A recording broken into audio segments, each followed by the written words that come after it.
ఈసారి మా పిల్లలు మాత్రం చాలా సఫర్ అయ్యారు. 1 వీక్ నుంచి హాస్పిటల్స్ చుట్టూ తిరగడమే సరిపోయింది. వాళ్ళిద్దరికి మాత్రమే కాదు, నాకు మా హస్బెండ్కి ఇంట్లో మొత్తాన్ని చుట్టేసింది వైరల్ ఫీవర్.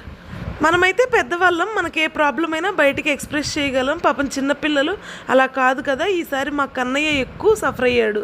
ఈ ప్రపంచంలో అత్యంత విలువైనది అందరూ మనీ అనుకుంటారు, కానీ మనీ కాదు, హెల్త్. కష్టపడే తత్వం మన దగ్గర ఉంటే కొంచెం లేట్ అయినా సరే ఏదైనా సంపాదించుకోగలం, కానీ ఆరోగ్యం మాత్రం సంపాదించుకోలేము. ఆరోగ్యం అలియాస్ ఆయుష్ మన దగ్గర లేదంటే మన దగ్గర ఎంత మనీ ఉన్నా వేస్టే. ఇప్పటికీ ఎప్పటికీ డబ్బులతో ఆరోగ్యాన్ని అయితే కొనలేము. మన దగ్గర ఎంత మనీ ఉన్నా, మనం ఎంత తోపు తురుమైనా సరే ఆరోగ్యం లేకపోతే మనం జీరో. మా పాప బంగారు తల్లి చెప్పిన మాట వింటది, పాపం మందులు కరెక్ట్గా వేయించుకుంటుంది. మా కన్నయ్యకి మందులు వేయాలంటే మాత్రం హెక్టిక్. ఈ వారం రోజులు నన్ను 30 తిప్పలు పెట్టి 3 చెరువులు నీళ్లు తాగిచ్చాడు. వాళ్ళిద్దరు కోట అయిపోయింది, ఇంక ఇప్పుడు మన కోట. ఇంజెక్షన్ అయినా సరే కళ్ళు మూసుకొని వేయించుకుంటాను, కానీ మందులు మాత్రం మింగలేను.